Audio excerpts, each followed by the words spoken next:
તો સમીકરણનું રાજકારણ ગઈકાલે સબ્જેક્ટમાં આપણે એન્ટ્રી લીધેલી, આજે એ જ વસ્તુને આપણે કન્ટિન્યુ કરશું. પૂરું થઈ જશે તો આના પછીનું નવું ચેપ્ટર એવરેજ, જેની પીડીએફ ઓલરેડી એપ્લિકેશન ઉપર મેં મૂકી દીધી છે, તેની ચર્ચા ચાલુ કરશું. જે લોકો રેકોર્ડેડ વિડીયો જુએ છે એને સલાહ આપી દઉં, અત્યારે લાઈવમાં નથી ને પાછળથી રેકોર્ડિંગ જોતા હોય એને, કે AAE ની જે રિક્રુટમેન્ટ છે એમાં મેથ્સ અને રિઝનિંગમાં કયા વિડીયો જોવા, કેવી રીતે તૈયારી કરવી, એનો એક વિડીયો યુટ્યુબ ઉપર લાઈવ આજે રાત્રે 7:15 આજુબાજુ હું કરીશ. તો ત્યાં જોઈ લેજો. AAE વિશેના કોઈ પણ ક્વેશ્ચન હોય, કોઈ પણ ડાઉટ હોય તો ત્યાં ચર્ચા કરવામાં આવશે. પર્સનલી આ બાબતમાં કોઈને એન્ટરટેન કરવામાં નહીં આવે. ચલો ચાલુ કરી દઈએ છીએ. સરિતાની હાલની ઉંમર y વર્ષ લો. 5 વર્ષ પછી તેની ઉંમર કેટલી થશે? સીધી વસ્તુ છે. 5 વર્ષ પછી હોય તો પ્લસ કરવાના, પહેલા હોય તો માઇનસ કરવાના, આટલી તમને ખબર પડે છે. બરાબર છે? તો સરિતાની 5 વર્ષ પછીની ઉંમર કેટલી થશે? y + 5. ભાઈ ના સમજાય તો પૂછતા રહેજો, હો, બાકી ના રહેવા દેશો. બરાબર છે હિતેશભાઈ, ચિરાગભાઈ? 3 વર્ષ પહેલાની ઉંમર કેટલી હશે? તો એમાં આવશે માઇનસ y - 3. સરિતાના દાદા તેનાથી 6 ગણી ઉંમરના છે, તો દાદાની ઉંમર કેટલી હોય? સરિતાના દાદા તેનાથી 6 ગણી, સરિતા y છે તો દાદા એનાથી 6 ગણા છે, એટલે y × 6, અથવા તો કહી શકો 6y. નેક્સ્ટ આગળ જઈશું. દાદાજી કરતા દાદીમાં 2 વર્ષ નાના છે, તો દાદીમાની ઉંમર કેટલી હશે?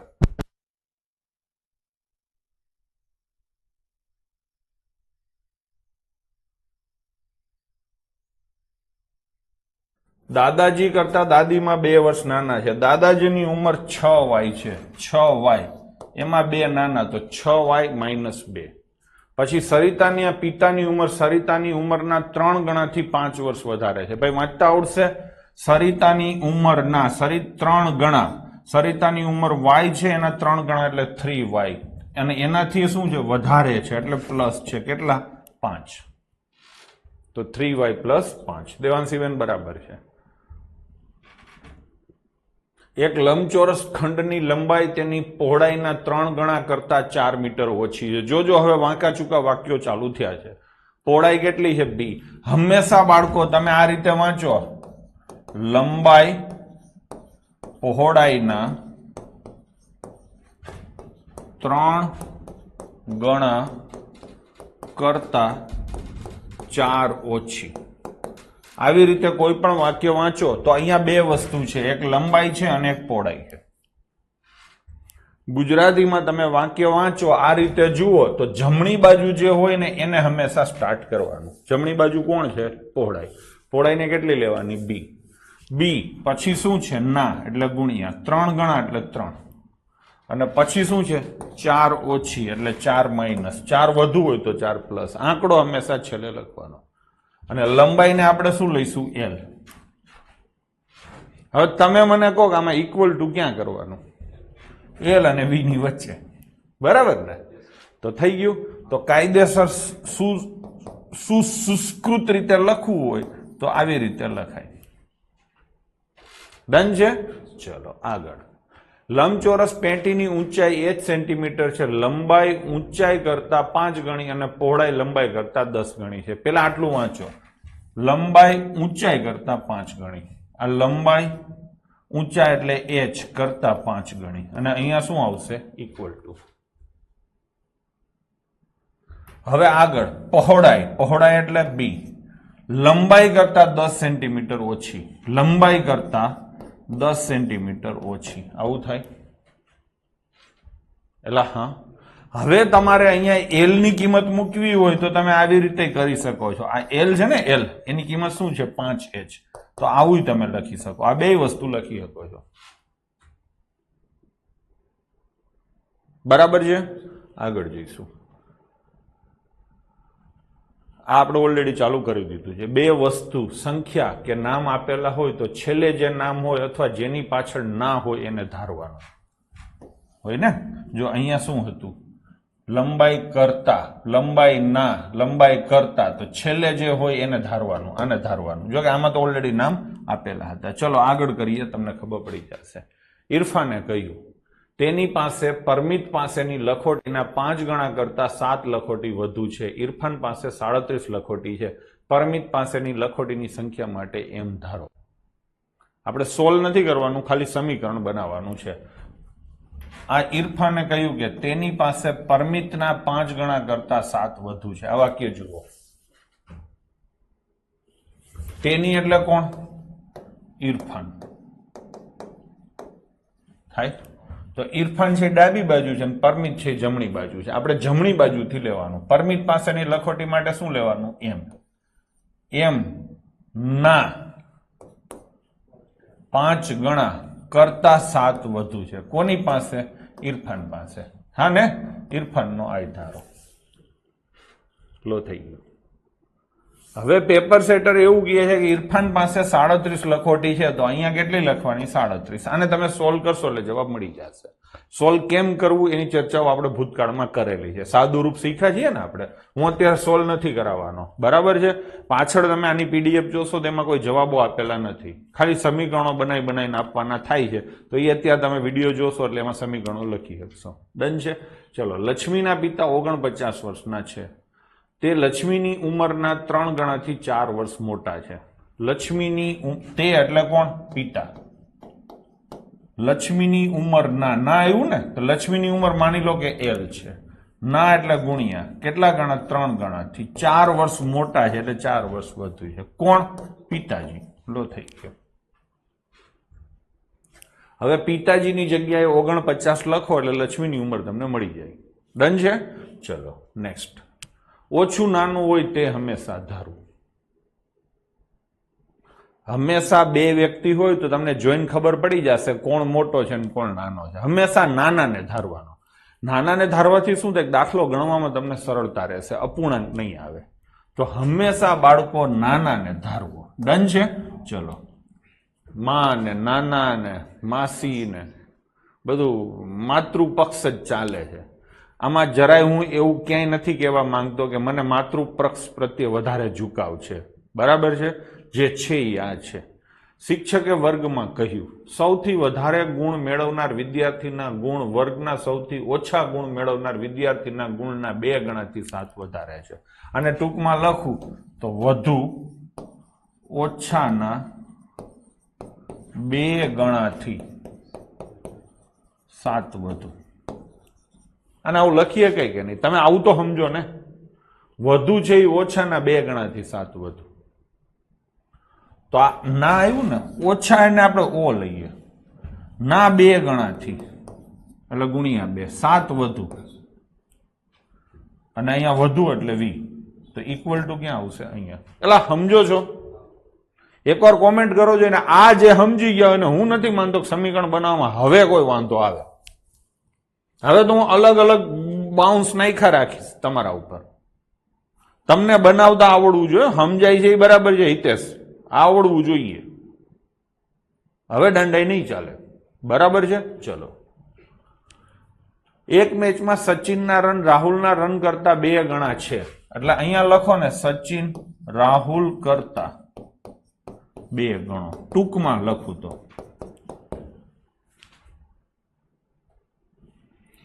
તેમના રન ભેગા કરવામાં આવે તો. હવે આનું સમીકરણ બનાવો. સચિન છે એ રાહુલ કરતા 2 ગણો છે. માનસીબેન બીજી વાર જોઈ લેજો. હ, થઈ ગયું કે નહીં? થઈ ગયું કે નહીં? હવે તેમના રન ભેગા કરવામાં આવે એટલે પ્લસ કરવામાં આવે. તો સચિન પ્લસ રાહુલ થાય. તો 2 સદી કરતા 2 જેટલા ઓછા છે. 2 સદી એટલે 200, એના કરતા 2 ઓછા એટલે 198. સમજાય છે? પણ ડાબા જમણા ખબર નથી પડતી. તારો ડાબો એ ડાબો ને તારો જમણો એ જમણો. હવે ખબર પડી? જૂના વિડીયો નથી જોયા ને એટલા તકલીફો છે. મેં પહેલા જ કીધેલું છે કે તમારો ડાબો એ ડાબો ને તમારો જમણો એ જમણો. બરાબર છે. ચલો, ચાલુ ગાડીએ ચડશો એટલે ઉલટાના ઉત્સાહ ભાંગશે તમારો. થઈ ગયું કે નહીં? હવે એસ ની વેલ્યુ અહીંયા 2R મૂકો એટલે 3R બરાબર 198. એ રીતે સોલ્વ થઈ જશે. ચલો આગળ જઈશું. સુંદર ગામના લોકોએ પોતાના ગામના બગીચામાં વૃક્ષારોપણ કર્યું. ખૂબ સરસ. કેટલાક છોડ ફળના હતા અને ફળના ન હોય એવા છોડની સંખ્યા ફળના છોડની સંખ્યાના 3 ગણા કરતા 2 વધારે હતી. ચલો, ન હોય તે હોયના 3 ગણા થી 2 વધુ. આ આખું વાક્ય એને જે વ્યવસ્થિત રીતે લખ્યું છે એને હું ટૂંકમાં લખું છું. નો હોય એ હોય એના 3 ગણાથી 2 વધુ છે. નો હોય એટલે n, હોય એટલે h, ના એટલે ગુણ્યા 3 ગણા થી 2 વધુ. થઈ ગયું કે નહીં? તો અહીંયા શું આવશે? Equal to. હું ધારું છું એવા જ આંકડા. અહીંયા તમે x ને y લઈ શકો છો, તમારું મન પડે એ લઈ શકો છો. હિતેશ બરાબર છે, હીર બરાબર છે. ટૂંકું કરતા નથી ફાવતું તો કરો, ટ્રાય કરો. બરાબર છે, ટૂંકું કરતા નથી ફાવડતું તો તમે ટૂંકા થઈ જશો. હું એક સંખ્યા છું, મારી ઓળખ જણાવો, પણ એ સંખ્યા શું છે આ ભઈલાએ લીધી નથી. બરાબર છે, ચલો આગળ જઈશું. મારા 7 ગણા લો, તેમાં 50 ઉમેરો, તેવડી સદી સુધી પહોંચવા તમારે હજુ 40 જોઈએ. હું એક સંખ્યા છું, હું સંખ્યા છું x.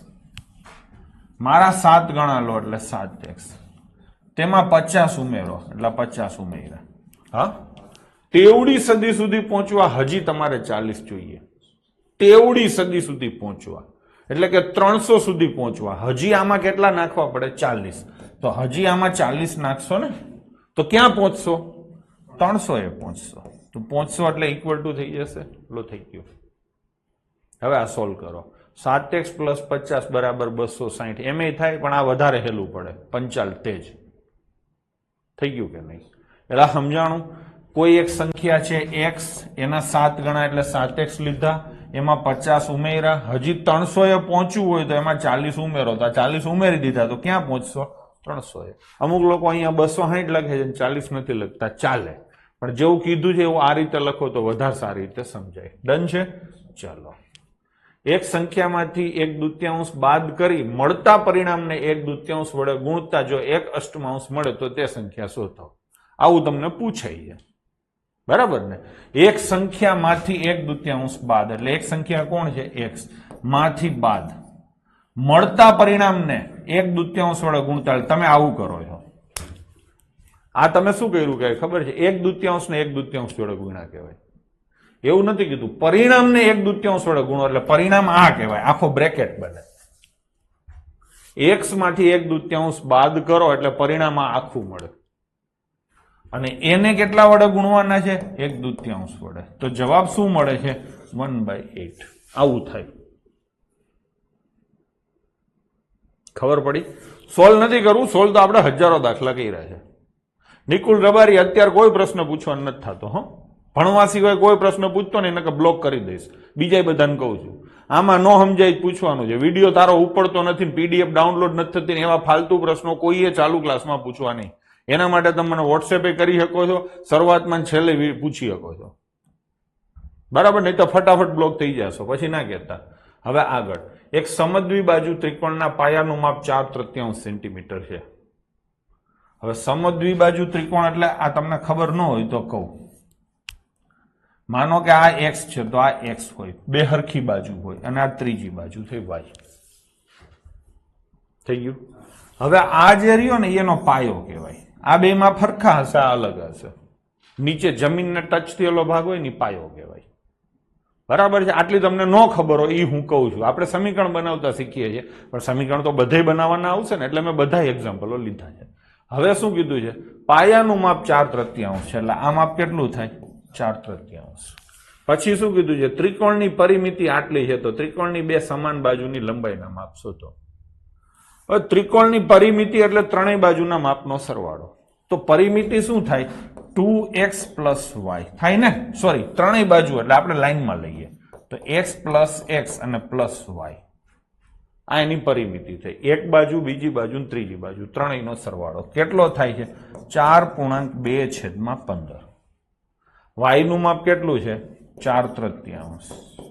હા કે નહીં? x પ્લસ x કેટલા થાય? x પ્લસ x એટલે 2x થાય. આ ચર્ચાઓ બધી આપણે થઈ ગઈ છે. આ સોલ્વ કરો એટલે માપ મળી જશે.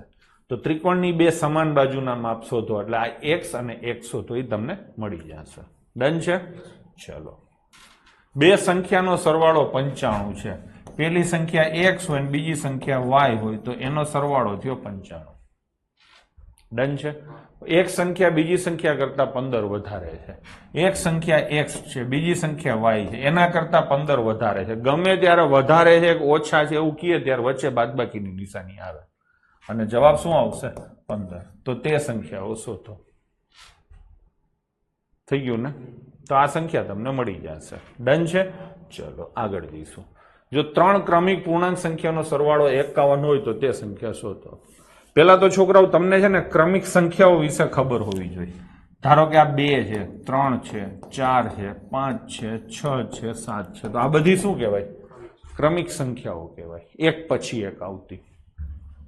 આવી રીતે હોય ને બાળકો, તો આને શું કહેવાય? ક્રમિક બેકી સંખ્યાઓ કહેવાય. આવી રીતે હોય ને તો આને શું કહેવાય બાળકો? ક્રમિક એકી સંખ્યા કહેવાય. કમલેશ રબારી આમ ટાઈપ કરીને તૈયાર હશે, હમણાં આ લખે ને એટલે સીધો જવાબ જવા દો. હા કે નહીં?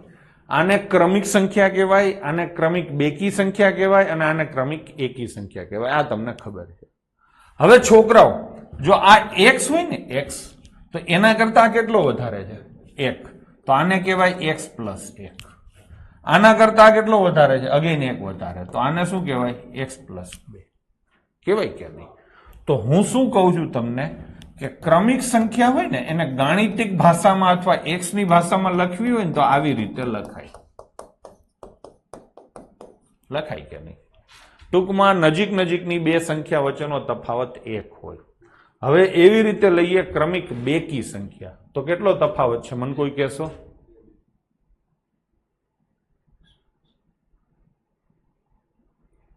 How to remove camera icon એ નહીં જાય. બરાબર છે? તફાવત કેટલો આવે? 2 નો. તો ક્રમિક બેકી સંખ્યા, એમાં પહેલી સંખ્યા x હોય તો બીજી કઈ હોય?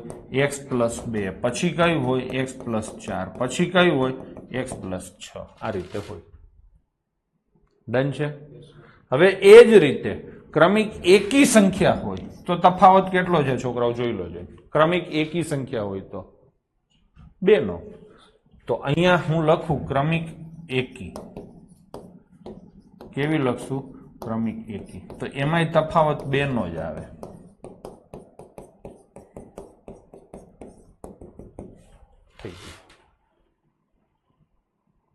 થઈ ગયું કે નહીં? ટૂંકમાં ક્રમિક સંખ્યા હોય તો બે સંખ્યા વચ્ચેનો તફાવત 1 આવે. ક્રમિક એકી કે બેકી સંખ્યા હોય તો તફાવત 2 નો આવે. ટૂંકમાં અહીંયા જે સમીકરણ બને એ જ વસ્તુ અહીંયા બને. ભાઈ ખબર પડી ગઈ? ઘણા છોકરા આને મિસઅન્ડરસ્ટેન્ડ કરતા હોય કે એકી હોય એટલે 1 3 5 7 ઉમેરો. એવું ઉમેરવાનું ન હોય. ઉમેરવાના તો 2 4 6 8 જ હોય. એકી હોય કે બેકી હોય, તફાવત 2 નો જ હોય. સમજી લેજો. એટલે 1 3 5 7 આમાં નહીં આવે. એવા મિસઅન્ડરસ્ટેન્ડિંગમાં ના રહેશો. એકી હોય કે બેકી હોય, પહેલી સંખ્યા x હોય તો એના પછીની સંખ્યા x plus 2, x plus 4, x plus 6 એ જ રીતે બંનેમાં હોય. આ ડન છે? ચલો હવે આપણે હતા અહીંયા જઈએ. 3 ક્રમિક પૂર્ણાંક સંખ્યાઓ. પેલા મને તમે સંખ્યાઓ લખાવો. પહેલી સંખ્યા ગોવિંદ શું હોય? x. બીજી શું હોય? x plus 1. અને ત્રીજી શું હોય? x plus 2. મેં લખી નાખી. એનો શું કીધો છે? સરવાળો. આ પહેલી સંખ્યા, આ બીજી સંખ્યા અને આ ત્રીજી સંખ્યા, આ બધાનો શું કીધો? સરવાળો. કેટલો થાય? 51. તો તે સંખ્યાઓ શોધો.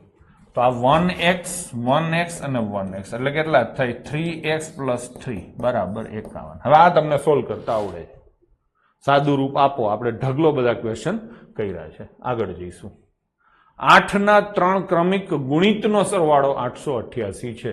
તો તે ગુણિત શોધો. 8 ના 3 ક્રમિક ગુણિત એટલે પહેલી સંખ્યા x હોય નહીં, 3 ક્રમિક ગુણિત લઈએ. પેલો માની લો કે 8 છે તો બીજો શું હોય? 16 અને ત્રીજો શું હોય? 24. આને ક્રમિક 8 ના 3 ગુણિત કહેવાય. હા ને? આવા 3 ગમે એ હોઈ શકે. 24 છે, 32 છે, 40 છે, 48 છે. આવા 3 ગમે તે હોઈ શકે. ખબર પડી? તો આને શું કહેવાય? આ છે ઈ x હોય તો આને શું કહેવાય 2x, આને શું કહેવાય 3x, આને શું કહેવાય 4x, આને શું કહેવાય 5x. ખબર પડી કે નહીં? જ્યાં x બરાબર 8 થઈ ગયું કે નહીં? તો 8 ના 3 ક્રમિક ગુણિતનો સરવાળો 888 છે. એટલે પહેલી સંખ્યા x હોય તો બીજી કઈ હોય 2x અને ત્રીજી કઈ હોય 3x હોય ને. આનો સરવાળો કેટલો છે? 888 છે.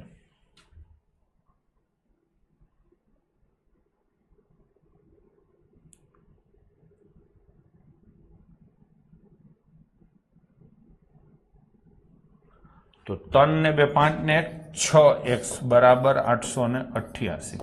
તો x બરાબર 6 એકા 6, 6 ચોક અને 6 અઠ્ઠા. અમે ખોટું કર્યું. આ 8 ના ગુણિત ના કહેવાય. અહીંયા આ કોમન કંઈક લીધું છે. ખરેખર 8 ના ગુણિત હોય એટલે પહેલી સંખ્યા 8x હોય, બીજી સંખ્યા 16x હોય અને ત્રીજી સંખ્યા કેટલી હોય? 24x હોય. આમ હોય. બરાબર કેટલા થશે? 888. તો 16 ને 8 24 48x બરાબર 888. એલા હા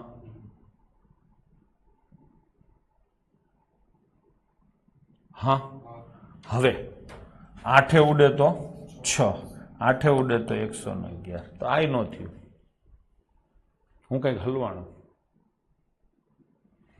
હું કંઈક મિસઅન્ડરસ્ટેન્ડ કરું છું. 8 ના 3 ક્રમિક ગુણિત છે એટલે 8 ના મલ્ટીપલમાં 3 સંખ્યા છે.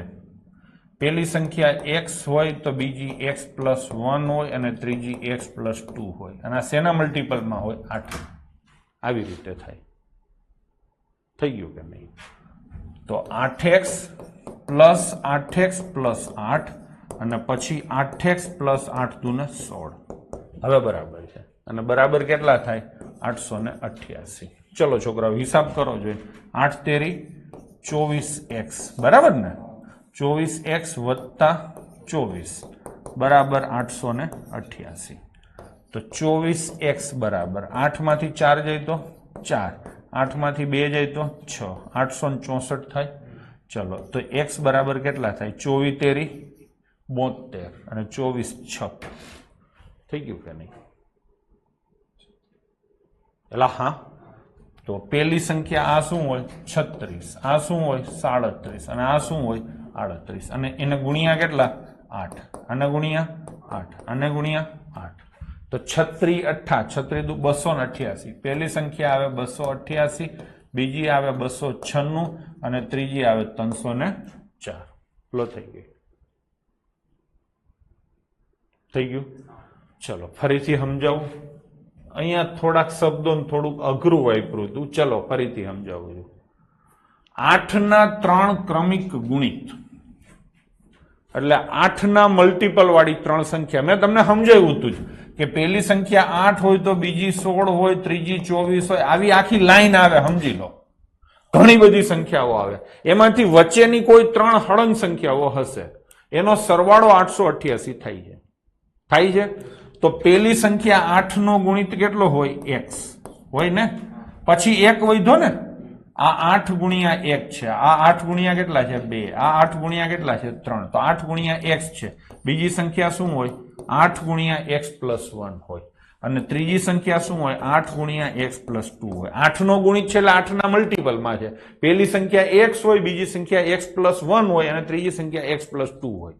પણ કોના મલ્ટીપલ વાળી લેવાની છે? 8 ના. એટલે ગુણ્યા 8. આ થઈ ભાઈ સમજાણું? આ હા કે નહીં? 3 ક્રમશઃ સંખ્યા લખો. ચલો પહેલી સંખ્યા શું આવે? x. બીજી સંખ્યા શું આવે? x પ્લસ 1 અને ત્રીજી સંખ્યા શું આવે? x plus 2. આ તો સંખ્યાઓ પાકી. પહેલી સંખ્યા x આવે. ક્રમિક સંખ્યા લેવાની છે ને. ચલો આ ક્રમિક સંખ્યા 3 લખી. પણ આ કઈ ક્રમિક હોવી જોઈએ? તો કે 8 ના મલ્ટીપલમાં હોવી જોઈએ. તો 8 ના ગુણાંકમાં હોવી જોઈએ. તો 8 થી ગુણી નાખ્યા. હવે થઈ ગયું. હવે આ ત્રણેય સંખ્યાનો શું કરવાનો છે? સરવાળો. અમે કરી નાખ્યો અને કેટલો થાય? 888. લો થઈ ગયો. ભાઈ આટલું સમજાણું? આ સમીકરણ બનાવવાની વાત હતી. હવે ડન છે. ડન ને? તો આ સમીકરણ બનાવવાનું હતું. પેલા 3 ક્રમિક સંખ્યા લખી, ખાલી 3 ક્રમિક નથી લેવાની, 8 ના મલ્ટીપલ વાળી લેવાની છે, તો પછી 8 થી ગુણી નાખ્યા. હવે આનો સરવાળો તમે કરશો તો 888 થશે. લો થઈ ગયું. હવે આને તમારે સોલ્વ કરવાનું થાય છે. સોલ્વ કર્યું તો જવાબમાં પેલી સંખ્યા 288 આવે, બીજી 296 આવે, ત્રીજી 304 આવે. આ ત્રણેય સંખ્યાઓ જોવો જ જોઈ લો, 8 ની ગુણિત જ છે. કોઈ પણના ગુણાંકમાં કે તો આમ કરાય ને? હા, અહીંયા ધારો કે એમ કીધું હોય કે 8 ના નહીં 11 ના 3 ક્રમિક ગુણિત છે, તો પેલી સંખ્યા x આવે, બીજી સંખ્યા x + 1 આવે અને ત્રીજી x + 2 આવે. આવે કે નહીં? અને આને કેટલાય ગુણી નાખવાના? 11. 11 નો ગુણિત હોય તો 11. રીતિક આવું પૂછો ને બધું. પીડીએફ ડાઉનલોડ નથી થતી, ઓલું નથી થતું, હવે ગણવાનું નથી થતું. મેઘલ પટેલ ગણી લેજો ઘરે, કેમ કે મેં સિમ્પ્લિફિકેશન બહુ કરાવ્યું. અત્યારે માત્ર ને માત્ર હું તમને સમીકરણ સોલ્વ કરતા શીખવાડું છું. એ મેં લખી નાખ્યું સમીકરણ કેમ બનાવી. બરાબર છે? હવે આને સોલ્વ કરવાનું છે, એ તો આપણે ઘણા બધા લેક્ચરો લીધા છે, એટલે ગણશું નહીં. ડન છે? ચલો. ચડતા ક્રમમાં રહેલી 3 ક્રમિક, ખબર ના પડી નીચેની સંખ્યા ક્યાંથી આવી. આમાં કઈ નીચેની સંખ્યા? આ સંખ્યા આને સોલ્વ કરી ને એટલે આવી. આ આવી ને એ આને તમારે સોલ્વ કરવાનું થાય. ઘરે પછી શાંતિથી બેહી અને ભવ્ય કાર્યક્રમ ગોઠવજો. આ સોલ્વ કેમ થાય મેં તમને શીખવાડ્યું છે. બરાબર છે? એટલે એ તમે ગોઠવજો. અત્યારે હું એ શીખવાડવાનો નથી, કેમ કે એ શીખવા માટેનું આ ચેપ્ટર નથી. આ ચેપ્ટર છે તમને ખાલી આ સમીકરણ જો આટલું કરતા જ શીખવવાનો. હવે આવું લખેલા આપણે શરૂઆતમાં જ દાખલા ગણ્યા હતા, ક્વેશ્ચન માર્ક વાળા નહોતા ગણ્યા. આ 8x થાય, કેમ કે આ તો પછી મારે ખોટી ડબલ મજૂરી થાય ને. તમારે કઈ શીખવું નથી, અથવા તો ચાલુ ગાડીએ તમે ચડ્યા છો, જેને આજકાલમાં કોર્સ લીધા છે ને હવે તમે એમ કહો છો કે આમને તમે સોલ્વ કરી દો. આવું તો આપણે સોલ્વ કર્યું છે. 888 ના સરખા ભાગ કરીએ ચાલે? ના ચાલે. સમજાણું? 828 ના 3 સરખા ભાગ કરો તો ના ચાલે. એ તમને કહી દઉં. 8 ના ગુણાંક વાળી જ લેવાની છે. બરાબર છે? તો ઘણા શું કરે ખબર છે? 3 27 28 29 296, અહીંયા 295 કરો અને અહીંયા 297 કરો. થાય? આનો સરવાળો કરવો હોય તો કરો, આટલો જ થશે. પણ આ ન ચાલે. ડન છે? ચલો. એના કરતા આપણે સંખ્યા શોધવા માટે હું નથી શીખવાડતો, તમને એ જ કહું છું. તમે અગેન બીજી જગ્યાએ ચડી જાઓ છો. રિતિક મકવાણા એમ કે આવા ક્વેશ્ચન તો જવાબ પરથી કરીએ તો સહેલા પડે. કે એલા ક્વેશ્ચન સોલ્વ, આમાં ક્યાં જવાબ આપ્યા છે? હું તમને આ જે લોકો આ કોમેન્ટ કરે છે ને એ ખોટી દિશામાં છે. તમે અહીંયા પ્રશ્ન સોલ્વ કરવાનું નથી હું કરાવતો. પ્રશ્ન કેમ સોલ્વ કરાય એની વાત નથી થતી. વાત થાય છે સમીકરણ બનાવવાની. અહીંયા શું જવાબ આવે એમાં રસ જ નથી. મેં એટલે તો જવાબ આપતો નથી. અમારી ભૂલ થઈ ગઈ કે મેં તમને સોલ્વ કરી દીધું. બાકી આટલું જ કરવાનું છે. બરાબર છે? આથી વધારે દોડડાયા થવાનું નથી. અહીંયા કોઈ મેથડ નહીં, કશું જ કરવાનું નથી. માત્ર સમીકરણ કેમ બને એની જ ચર્ચા કરવાની થાય છે. ડન છે? ચલો. ચડતા ક્રમમાં રહેલી 3 ક્રમિક પૂર્ણાંક સંખ્યાઓને અનુક્રમે 2, 3 અને 4 વડે ગુણાકાર કરી અને સરવાળો કરતા જો સરવાળો 74 આવે તો તે સંખ્યાઓ શોધો. આપણે સંખ્યા શોધવી નથી. ચડતા ક્રમમાં રહેલી 3 ક્રમિક સંખ્યા એટલે પેલી x હોય, બીજી x + 1 હોય અને ત્રીજી x + 2 હોય. થઈ ગયું કે નહીં? કેમ કરવાનું છે એ શીખો. જવાબમાં રસ ના લ્યો અત્યારે. અને શું કરવાનું છે? 2, 3 એટલે આને 2 ગુણો અને 3 ગુણો અને આને 4 ગુણો. ગુણી નાખી પછી શું કરવાનું છે? સરવાળો કરો. આ સરવાળો તો જવાબ કેટલો આવે છે? 74. બસ થઈ ગયો. હવે x ની કિંમત શું આવી તમારે શોધવાની છે, એ મારે નથી શોધવાની. સમજાણું? આ આવડશે તો તમે કરી શકશો. ડન છે? ચલો બીજો ક્વેશ્ચન. ભરતના પિતાજી ભરતના દાદા કરતા 26 વર્ષ નાના અને ભરત કરતા 29 વર્ષ મોટા છે. જો ત્રણેયની ઉંમરનો સરવાળો 135 વર્ષ હોય તો ત્રણેયની ઉંમર શોધો. આપણે ઉંમર નથી શોધવાની, આપણે સમીકરણ બનાવવાનું છે. ભરતના પિતાજી ભરતના દાદા કરતા 26 વર્ષ નાના છે. આ એક વાક્ય થયું. ભરતના પિતાજી એટલે પી લખીએ, દાદા કરતા એટલે દાદા એટલે ડી. 26 વર્ષ નાના, નાના હોય એટલે -26 અને અહીંયા ઇક્વલ ટુ આવે. મને તમે ઈ કયો આ સમજાણું કે નહીં? બરાબર. હજી આમાં ભરતો કાઢી નાખવો હોય તો કાઢી નાખો. પિતા દાદા કરતા 26 નાના, બરાબર બધું કાઢી નાખો. થઈ ગયું. હવે આને લખો પિતા એટલે પી, દાદા એટલે ડી, 26 નાના એટલે -26 અને ઇક્વલ ટુ. થઈ ગયું. હવે બીજું વાક્ય, ભરત કરતા 29 વર્ષ મોટા છે. કોણ? ભરત કરતા 29 વર્ષ મોટા છે. કોણ? કોમેન્ટ કરો જોઈને. કોણ? પિતાજી. જ્યારે બાળકો અહીંયા અને લખેલું હોય ને એટલે એક વ્યક્તિ નહીં ખાઈ જશે. એ કોણ હશે? તો કે સૌથી આગળનો વ્યક્તિ. ગમે ત્યારે અને લખેલું હોય એટલે સૌથી આગળનો. આપણે સિટિંગ અરેન્જમેન્ટમાં આ વાત થઈ છે, બરાબર છે? સિટિંગ અરેન્જમેન્ટમાં કીધું છે. અને એટલે કોણ? તો કે ભરતના પિતાજી. ભરતના પિતાજી ભરત કરતા 29 વર્ષ મોટા છે એટલે પિતા ભરતા કરતા 29 મોટા. હા ને? પિતા એટલે પી, ભરતો એટલે બી અને 29 મોટા એટલે +29. લો આ થઈ ગયું. થઈ ગયું કે નહીં? હવે એને શું કીધું છે? ત્રણેયની ઉંમર શોધો. સોરી, ત્રણેયની ઉંમરનો સરવાળો. એટલે પિતાજી, દાદાજી અને ભરતો, આ ત્રણેયની ઉંમરનો સરવાળો કેટલો થાય છે? 135. થઈ ગયું કે નહીં? હવે પિતાજીની વેલ્યુ શું થાય? D-26. તો પિતાજીની જગ્યાએ લખો D-26, પછી ડી અને પછી ડી બરાબર 135. આવું લખાય. સૌથી નાનામાં કન્વર્ટ કરવાનો. સૌથી નાનો અહીંયા ભરતો છે એટલે દાદાજીને મેં પિતાજીમાં નાખ્યા. હવે પિતાજીને હું ભરતામાં નાખીશ. હવે આ ડી છે.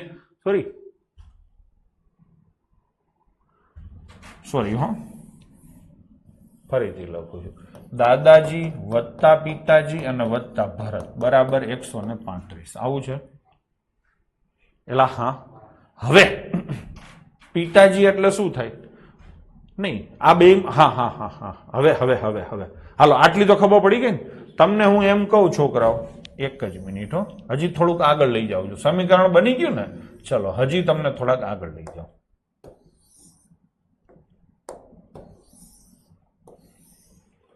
તમે જોઈ શકો છો, અહીંયા ધ્યાન આપજો. આ 1, 2 અને 3 સમીકરણ બની ગયા. તમારે શું કરવાનું છે? તો કે ત્રણેય જણ નોખા છે. ત્રણેયને એકમાં આ બીજું સ્ટેપ આવશે. પેલા આટલું બનાવશો ને પછી આને સોલ્વ કરતી વખતે બીજું સ્ટેપ આવશે. તમે દાદાજીની ઉંમર, પિતાજીની ઉંમર ભરતમાં કન્વર્ટ કરવાની આવશે. બરાબર છે? સૌથી પહેલા ભરત એટલે તો ભરત જ થશે.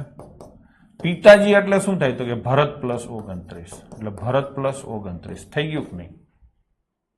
થઈ ગયું કે નહીં? હવે દાદાજી એટલે શું થાય? તો કે પિતાજી +26. દેવાંશી, પિતાજી +26 થાય. અને પિતાજી એટલે શું થાય? આ પિતાજી છે ને એટલે શું થાય? ભરત +29. તો દાદાજીની કિંમત થશે ભરત +29 અને +26. આવું થશે. થઈ ગયું? અને બરાબર શું થાય? 135.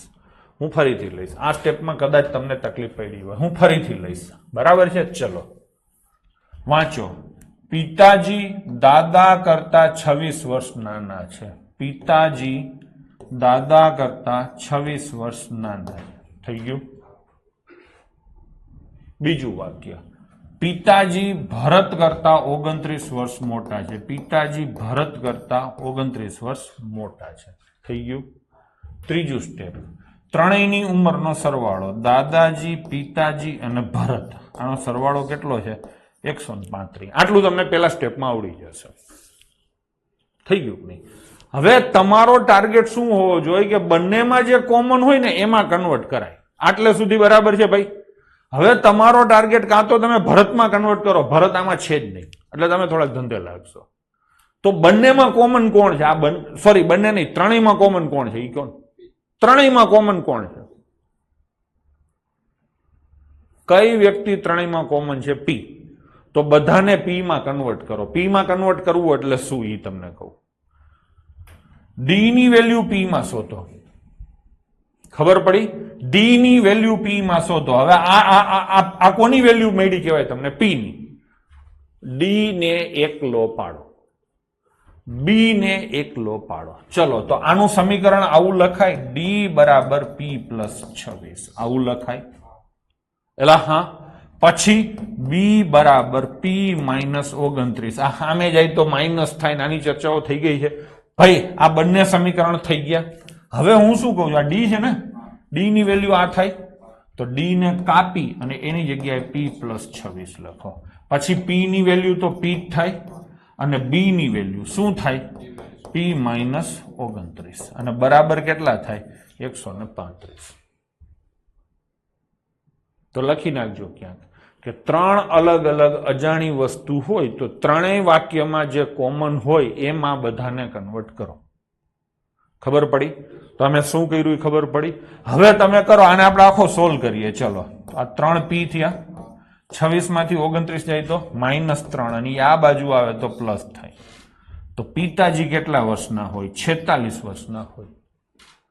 હવે પિતાજી 46 ના હોય, અહીંયા 46 મૂકો તો 46 વત્તા 26 એટલે દાદાજી મળી જાય. 46 ઓછા 29 એટલે ભરતો મળી જાય. થઈ ગયું કે નહીં? ચલો લઈશું. ચાવડા સુમિત, આવી ફાલતુ કોમેન્ટ ન કરવી હો, ભણવા સિવાયની કોઈ ન કરવી, ને બીજી વાર તું ફટ કરતો બ્લોક થઈ જઈશ. ચલો, 15 વર્ષ પછી રવિની ઉંમર તેની હાલની ઉંમર કરતા 4 ગણી થાય તો રવિની હાલની ઉંમર શોધો. હવે અહીંયા તમને એક વસ્તુ કહું કે ઉંમર રિલેટેડ કોઈ પણ દાખલા હોય ને, હું એમ કહું કે એ 3 વર્ષ પછી, તો આમ લખાય, આમ લખાય. હું શું કહું છું, આમ લખીને આને છે ને આમ બ્રેકેટમાં પૂરવાનું. બી 4 વર્ષ પહેલા તો બી -4 કરીને બ્રેકેટમાં. એટલે સમજો છો, હું કહું કે સી 11 વર્ષ પહેલા તો સી -11 કરીને બ્રેકેટ કરવાનો. એ 6 વર્ષ પછી, ભાઈ સમજાણું? ભાઈ સમજાણું? કોઈ પણ વ્યક્તિની ભવિષ્યની કે ભૂતકાળની ઉંમર લખવાની હોય તો કોઈ આવી રીતે a+3 આમ નહીં લખે. કેમ લખશે? a+3 અને પછી એને આખાઈને બ્રેકેટ. આવું શું કામ કરવાનું? તો કે તમારે ભૂલ જ ન પડે, આવું કરશો ને તો. બાકી હારા છોકરાએ ભૂલ કરી જશે.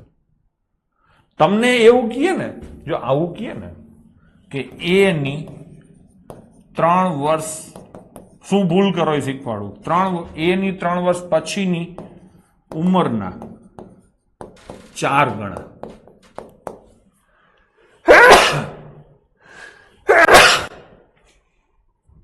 એ ની 3 વર્ષ પછીની ઉંમરના 4 ગણા. એટલે તમે શું કરો, a+3 અને પછી કેટલા, 4 ગણા, એટલે ગુણ્યા 4 કરશો. હવે થાય શું ખબર, તમે આને આમ લેશો a+12. હકીકતમાં આ ખોટું થાય, આ ખોટું છે. ખરેખર થાય કેવી રીતે? એ ની 3 વર્ષ પછીની ઉંમર એટલે a+3 કરીને આમ બ્રેકેટ કરવાનું, અને આખા બ્રેકેટના 4 ગણા છે. 3 વર્ષ પછીની આખી ઉંમરના 4 ગણા, ખાલી 3 ના 4 ગણા નથી. હવે આને તમે સોલ્વ કરો ને તો 4a+12 આવું થાય. ખબર પડી? આ ભૂલ હારા છોકરાઓ કરતા હોય છે. એટલે મેં અહીંયા તમારા ઉપર કંટ્રોલ કરવા માટે થઈને સિસ્ટમ જ કરી દીધી કે કોઈ પણ વ્યક્તિની ભવિષ્યની કે ભૂતકાળની ઉંમર લખવાની હોય તો બ્રેકેટની અંદર જ લખવી. લખી જ નાખું, કોઈ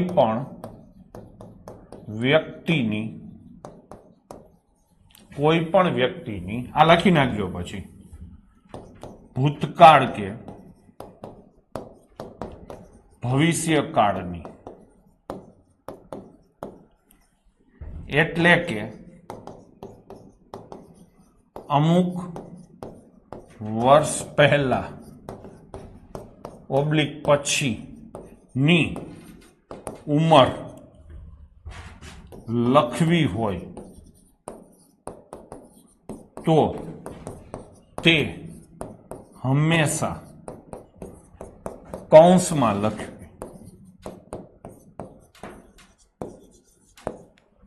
તમારી સામે જ મેં લખ્યું. થઈ ગયું નહીં? એ ની 3 વર્ષ પછીની ઉંમરના કેટલા ગણા? 4 ગણા. રુચિતાબેન થોડુંક મગજ વપરાય. આ 4 નો ગુણાકાર કોની હારે થાય?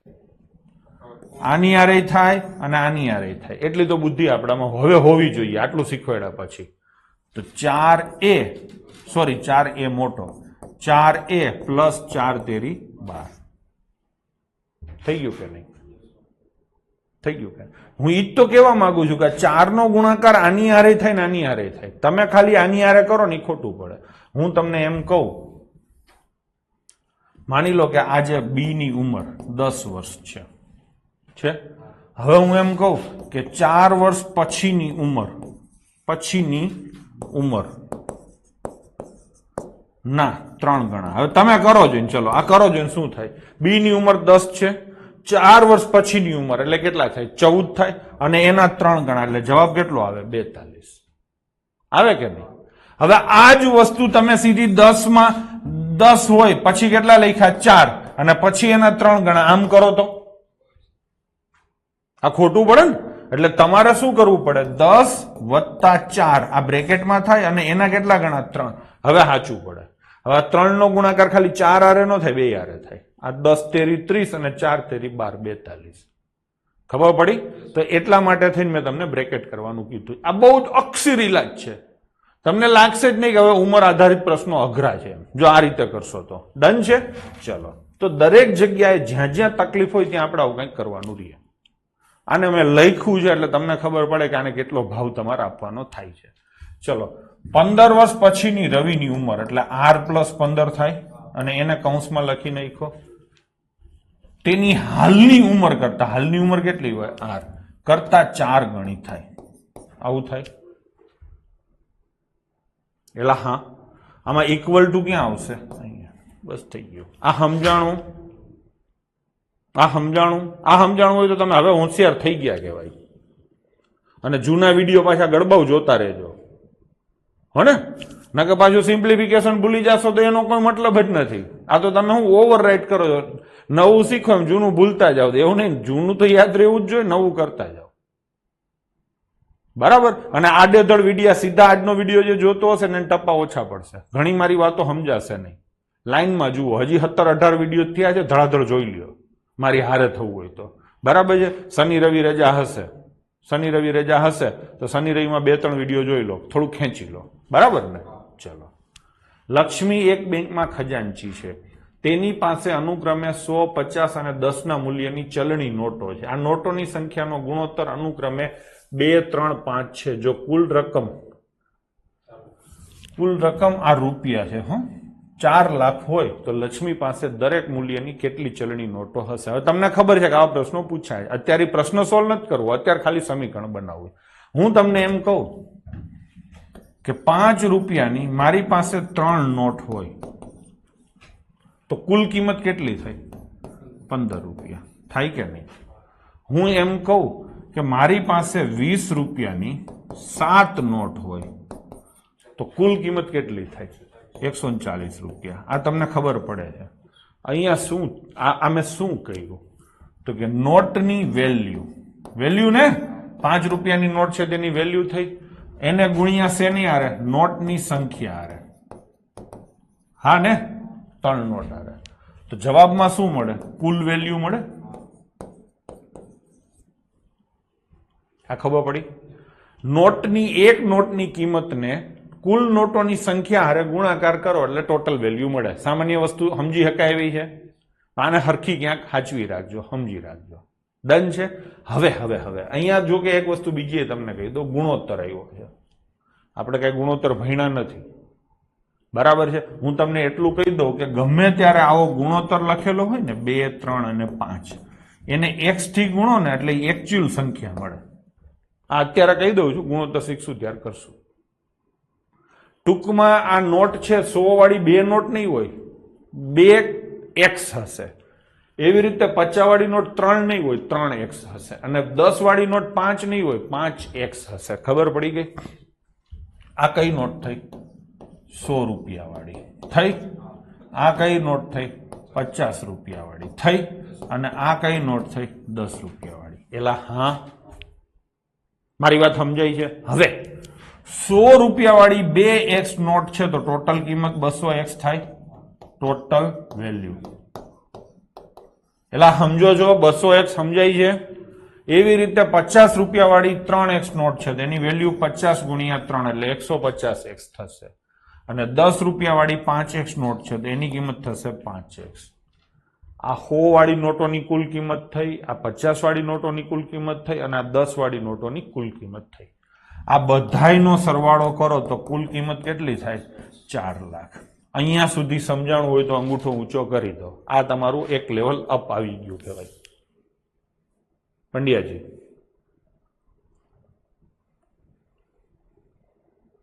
બરાબર છે? ચલો બધાને સમજાઈ ગયું છે. ડાઉટ હોય તો બોલવાનો છે છોકરાઓ. હું તો ગમે એવા તતડાવ, મારું કામ ઈ જ છે. એક હાથમાં થૂક રાખ્યું છે અને એક હાથમાં ધોકો રાખ્યો છે, સમજી લેજો. કઈ થૂક ચોપડવાનો ક્યાંય ધોકો મારવાનો નહીં મને ખબર છે, પણ જનરલી હું ધોકાનો ઉપયોગ થોડોક વધારે કરું છું. બરાબર છે? તો આટલે સુધી બરાબર છે. તો બસ હવે થઈ ગયું. હવે અહીંથી સોલ્વ નથી કરવાનો. આ બધાનો તમે સરવાળો કરશો એટલે તમને એક્સ ની કિંમત મળશે. આ સોલ્વ કરશો ને એટલે એક્સ અહીંયા મૂકી દેશો એટલે 100 વાળી કેટલી નોટો છે, 50 વાળી કેટલી છે અને 10 વાળી કેટલી છે તમને મળી જશે. ટૂંકમાં દાખલો થઈ જશે. આટલું આવડતું હોય ને એ જ હોશિયારી છે. આની આગળની તો બધી મજૂરી છે. બરાબર છે? આપણે મજૂરી કરતા પહેલા શીખ્યા છીએ, હવે મગજ હાંકતા શીખીએ છીએ. ડન છે? ચલો. અને આવા ક્વેશ્ચન આજકાલની પરીક્ષામાં કાયમ પૂછાય છે. હા, મારી પાસે 1 રૂપિયો, 2 રૂપિયો અને 5 રૂપિયાના કિંમત વાળા 300 રૂપિયાના સિક્કા છે. 2 રૂપિયાના સિક્કાની સંખ્યા 5 રૂપિયાના સિક્કાની સંખ્યા કરતા 3 ગણી છે. સિક્કાની કુલ સંખ્યા 160 હોય તો દરેક મૂલ્યના સિક્કાઓની સંખ્યા શોધો.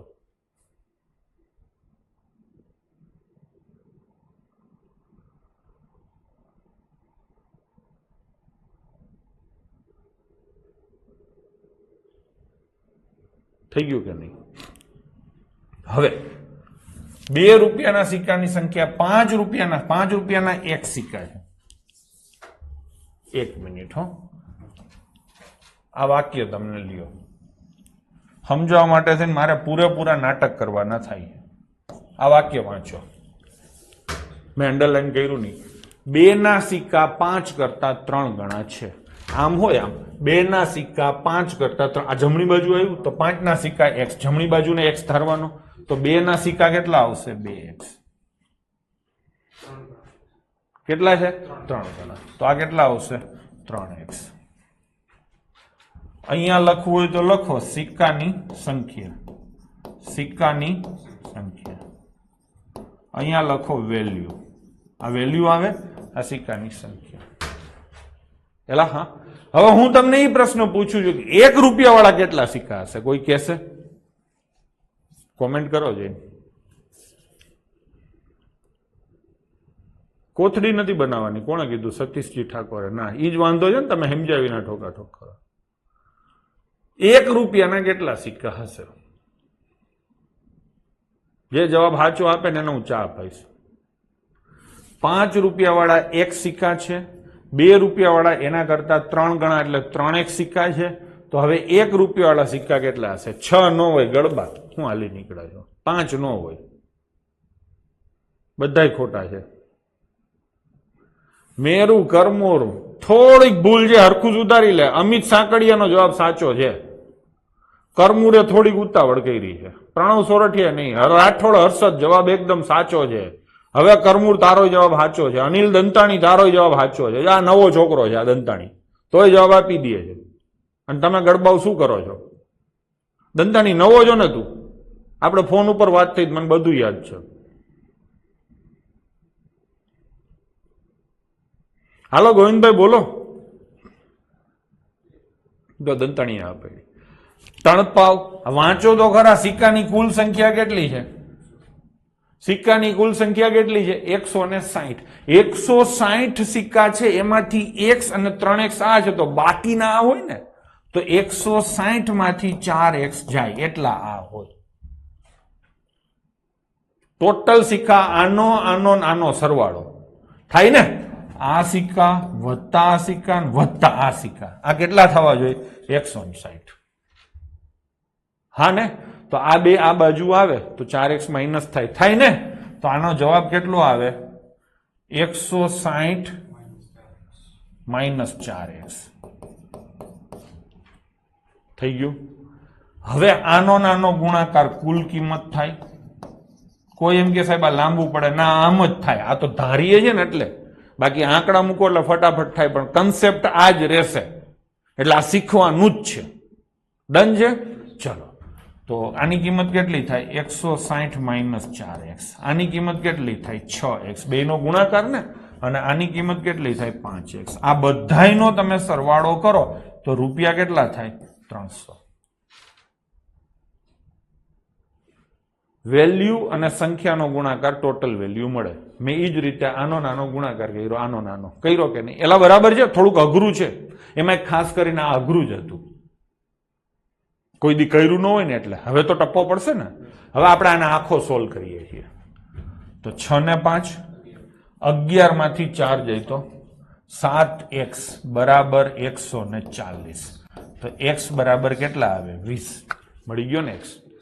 તો અહીંયા સંખ્યા કેટલી હશે 20. આ કેટલા હશે 60 હશે ને. અને 160 માંથી 80 જાય તો આ કેટલા હશે 80. થઈ ગયું કે નહીં? કોઈ એમ કે 140 કેમ? આ 160 આ બાજુ જાય તો 140 આવે ને ભઈલા. થોડુંક તો જોતા જાઓ, સોલ્વ કરો એટલે. હા ને. હવે આ સંખ્યા કેટલી થઈ? 80 સિક્કા રૂપિયા વાળા છે, 60 સિક્કા 2 રૂપિયા વાળા છે, અને 50 સિક્કા 20 સિક્કા 5 રૂપિયા વાળા. તો ટોટલ 80 60 140 ને 20 160 સિક્કા થઈ ગયા. કિંમતે ગણી જોજો 300 રૂપિયા થઈ જશે. રૂપિયા વાળા 80 સિક્કા છે તો કિંમત કેટલી થાય 80. 60 રૂપિયા વાળા 2 સિક્કા, સોરી 2 રૂપિયા વાળા 60 સિક્કા છે એટલે 120 થાય. અને 5 વાળા 20 સિક્કા છે તો કેટલા થાય 100. જો થઈ ગયું કે નહીં? બધું સેટિંગ થઈ જશે. શીખવું પડશે, એકવાર ભોગ આપવો પડશે. ચલો આગળ. હા, એક નિબંધ સ્પર્ધાના આયોજકોએ પ્રત્યેક વિજેતાને 100 રૂપિયા અને વિજેતા ન હોય, હારેલો હોય, એને 25 રૂપિયાનો પુરસ્કાર આપવાનું નક્કી કર્યું. આ દાખલા કાયદેસર ગણવાનો હોય તો આ ઘણા અઘરા કહેવાય. અને હું તમને સમીકરણ બનાવતા શીખવાડી દઉં એનો મતલબ પાછળ સોલ્વ કરવું તમારા માટે જરા આ સિક્કા કરી જ નહીં કે સોલ્વ. એકવાર સમીકરણ બની ગયા પછી શું વાર લઈ? હવે એવું હોય ને તો આપણે સોલ્વ કરતા જઈશું. ક્યાંક કરશું, બહુ અઘરું હશે ને નહીં કરીએ. કેમ કે અત્યારથી તમને પછી આમ દામ વધારે પડતો આવી જાય ને એવું નથી કરવું. ડન છે? ચલો. એક નિબંધ સ્પર્ધાના આયોજકોએ વિજેતાને 100 રૂપિયા, ટૂંકમાં જે જીતો એને 100 રૂપિયા આપવાનો, હાર્યો એને 25 રૂપિયા આપવાનો. બરાબર છે? કુલ રકમ કેટલી છે 3000 રૂપિયા. તો 63 માંથી વિજેતા કેટલા ને હારેલા કેટલા? આવું થયું. ચલો, તો હું એમ કહું છું વિનર અને લૂઝર. વિનરની સંખ્યા કેટલી છે W. હા ને, W જણા વિજેતા છે અને L જણા લૂઝર છે. તો વિજેતા જેટલા માણસો છે અને લૂઝર જેટલા માણસો છે એ બેનો સરવાળો કરો તો 63 થાય. ભાઈ આમાં કોઈને વાંધો છે? વિનરની સંખ્યા પ્લસ લૂઝરની સંખ્યા બરાબર 63 થાય. એક સમીકરણ બેઝિક થઈ ગયું. હારેલા અને જીતેલા એ બેની કુલ સંખ્યા 63 થાય. પાકું. હવે વિજેતાને કેટલા રૂપિયા આપશો 100, હારેલાને કેટલા આપશો 25. આ પણ પાકું છે. એક વિજેતા હોય એને 100 રૂપિયા આપશો. એવા 2 વિજેતા હોય તો શું કરશો? 100 ગુણ્યા 2 આપશો. 4 વિજેતા હોય તો શું કરશો? 100 ગુણ્યા 4 આપશો. અહીંયા W વિજેતા છે તો રૂપિયા કેટલા આપશો? 100 W. અહીંયા લૂઝર કેટલા છે? L. તો એને કેટલા રૂપિયા આપશો? 25 L. આ બેનો સરવાળો થયો ને. આ વિજેતાઓને આપ્યા, આ હારેલાઓને આપ્યા, અને ટોટલ કેટલા રૂપિયા આપ્યા? 3000. લો, 2 સમીકરણ થઈ ગયા. એક સમીકરણ છે W પ્લસ L બરાબર 63 અને બીજું સમીકરણ છે 100W પ્લસ 25L બરાબર 3000. હવે આને તમારે સોલ્વ કરવાનું થાય ને? લોપના નિયમથી થાય. એક વાર કરું છું, કાયમ તો અત્યારે અઘરું પડશે. લોપનો નિયમ એ પછી તમને શીખવાડીશ. આ આખા સમીકરણને 100 થી ગુણો તો 100W આવે, પછી કેટલા આવે 100L અને બરાબર કેટલા આવે 6300. હવે આ આખું આ સમીકરણ મોટું છે, જુઓ આના કરતા. તો મોટામાંથી નાનું બાદ કરો તો 100 માંથી 100 જાય, 100 માંથી 25 જાય તો કેટલા આવે 75L. 6300 માંથી 3 જાય તો કેટલા આવે 3300. 3 ઉડે તો 25, 3 ઉડે તો 1100, 25 ઉડે તો L આવે. કોઈ પણ સંખ્યાને 25 થી ભાગવાની હોય તો 4 વડે ગુણાકાર કરીને આવું કરવાનું આવે. તો લૂઝર કેટલા હશે 34. એલા હાને સોરી 44 છે, 34 માંથી 44 છે. તો બાકીના શું હશે? વિનર હશે. કેટલા હશે? 19. થઈ ગયું ને? અમે આખો દાખલો કર્યો. ખરેખર આખો દાખલો અત્યારે જરૂર નહોતી. આપણે કચારપટ્ટી ચેપ્ટર કરશું ને એમાં આવા દાખલો બધા ગણશું.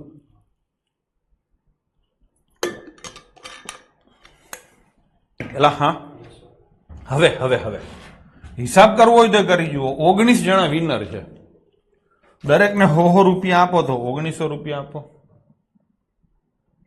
44 જણા લૂઝર છે. કેટલા લૂઝર છે? 44 જણા. હા ને, દરેકને તમે કેટલા રૂપિયા આપશો? 25 રૂપિયા. 44 જણને 25 રૂપિયા આપો એટલે 1100 રૂપિયા આપવા પડે. ટોટલ કેટલા રૂપિયા ઢીલા કરવા પડે? 3000. લો, થઈ ગયું કે નહીં? બરાબર ને? તો અમે આખો દાખલો સોલ્વ કર્યો. તમારે હકીકતમાં આખો દાખલો સોલ્વ કરવા નથી થતો. ફરીથી એકવાર આને તમે ઓલી આપણી હકીકત અને કલ્પનાની મેથડ છે ને એ રીતે સોલ્વ કરવો હોય તો કરી શકો. અત્યારે કઈ નથી કરવું. હાર્દિક કરમટિયા, બધા વિજેતા લઈને દાખલો સોલ્વ કરવો હોય તો થાય. આપણે સમીકરણ અત્યારે બનાવવાનું છે એટલા માટે એ રીતે નહીં કરવાનો. અને સોલ્વ કરવાના અલગ અલગ ઘણા રસ્તા હોય. હું તમને અત્યારે સમીકરણ બનાવતા શીખવાડું છું. બાકી આપણે કીધું ને કે હકીકત અને કલ્પનાની મેથડ જે થાય આપણે એ નથી કરવાનો. અત્યારે સમીકરણ બનાવે. ફરીથી વિજેતાઓની સંખ્યા W છે, હારેલાઓની સંખ્યા L છે અને બંનેનો સરવાળો 63 થાય. આ એક સમીકરણ બની ગયું. દરેક વિજેતાને હું કેટલા રૂપિયા આપીશ? 100 રૂપિયા. એવા કેટલા વિજેતા છે? W. તો આટલા રૂપિયા વિજેતાઓને આપીશ. દરેક હારેલાને 25 રૂપિયા આપીશ. એવા હારેલા કેટલા છે? L. તો આટલા રૂપિયા હું હારેલાને આપીશ અને આ બંનેનો હું સરવાળો કરીશ તો ટોટલ કેટલા રૂપિયા જશે? 3000. બસ થઈ ગયું. સમીકરણ બનાવતા આવડી ગયું. ડન છે? ચલો બીજો લઈએ. અમીના એક સંખ્યા ધારે છે. શું ધાર્યું? X. એમાંથી 5/2 બાદ કર્યા એટલે 5/2 બાદ કર્યા. પછી શું કીધું છે? મળેલ પરિણામનો 8 વડે ગુણાકાર કરે એટલે અહીંયા 8 નહીં આવે, આખા બ્રેકેટ કરીને 8 આવશે. આ સમજી લેજો. આ ભૂલ કરશો તો સાચું નહીં પડે. ડન છે? પછી શું કર્યું છે? નવું પરિણામ ધારેલ સંખ્યાનું 3 ગણું હોય. ધારેલ સંખ્યા કઈ હતી? X. તો આ પરિણામ એટલે ઇક્વલ ટુ આવે. ધારેલ સંખ્યા X છે એના કેટલા ગણા છે? 3 ગણા. લો, થઈ ગયું. હવે સોલ્વ કરો એટલે X મળી જાય. પાકું? બીજી વાર લઈશ. ચલો, અમીના એક સંખ્યા ધારે છે X. એમાંથી 5/2 બાદ કર્યા અને એનો ગુણાકાર 8 વડે કર્યો તો ધારેલ સંખ્યાના 3 ગણા જવાબ મળ્યા. લો, થઈ ગયું. ડન? ચલો, એના પછીનો ક્વેશ્ચન.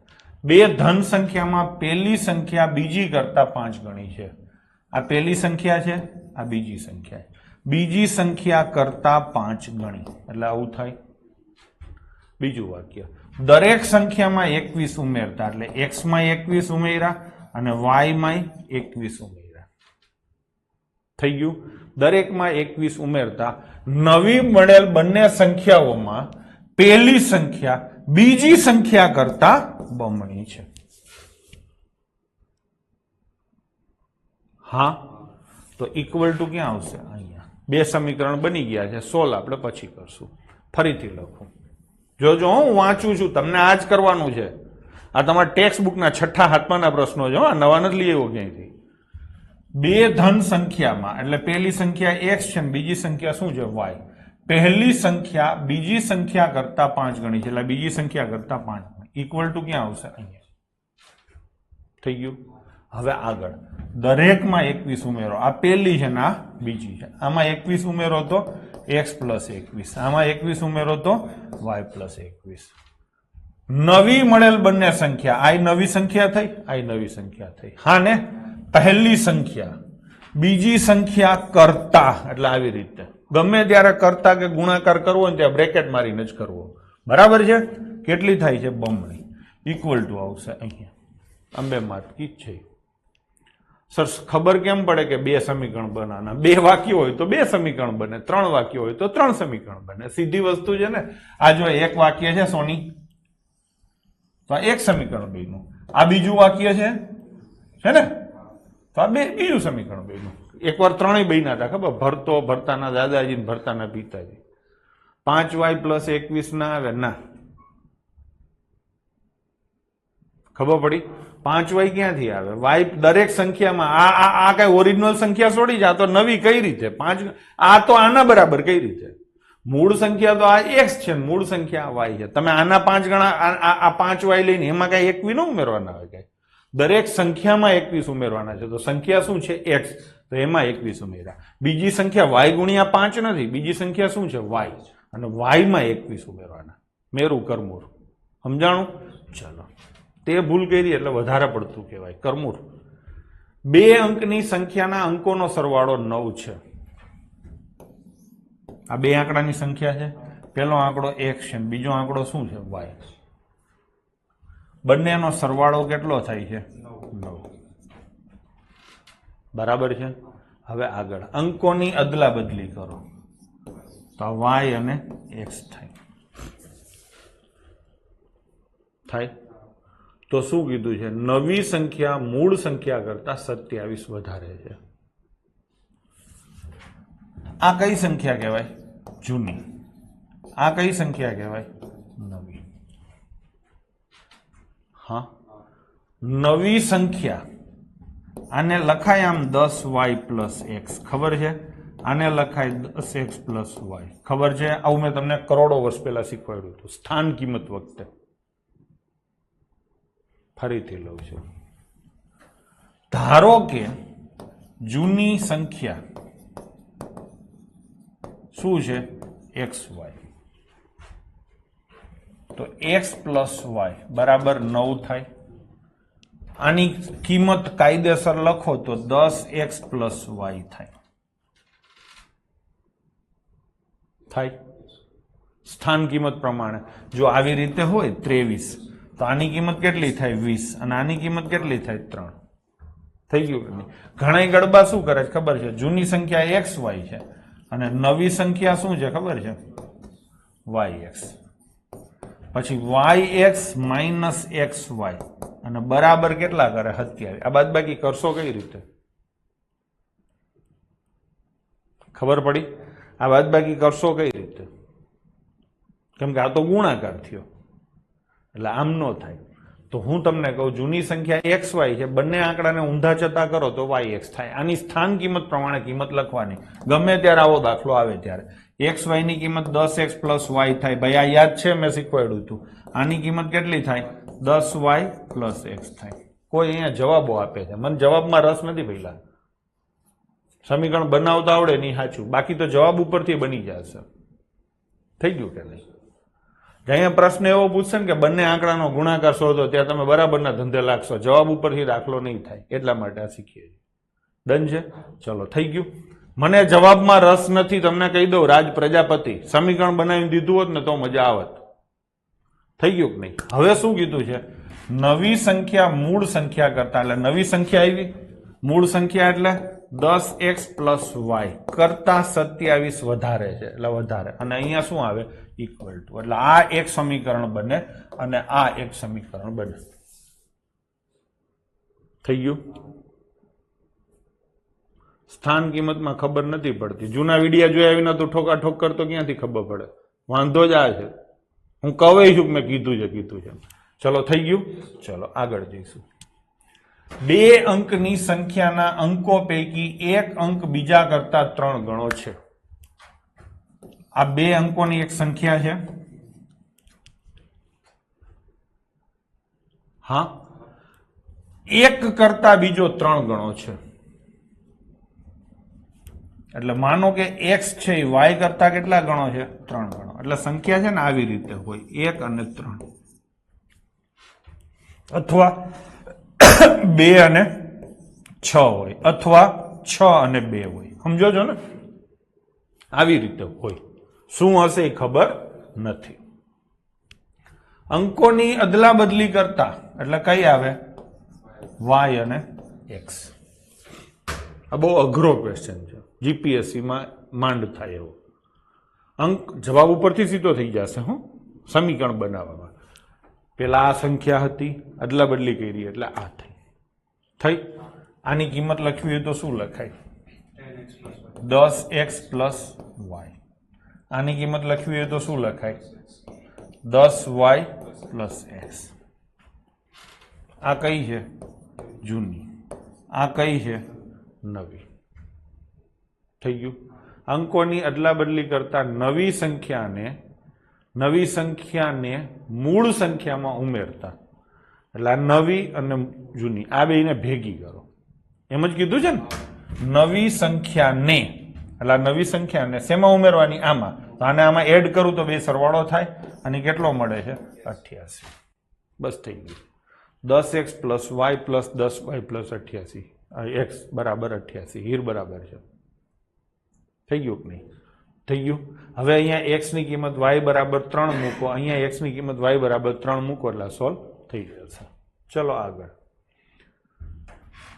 બે પ્રશ્નો થોડાક માથાકૂટવાળા હતા. શીખવાનું જ છે. શીખશો તો આગળ તમને કોઈ તકલીફ હવે પડશે નહીં. આનું અડધું શીખશો તોય. હો, હું તો લેવલ એકદમ ખતરનાક લઈ જાઉં છું.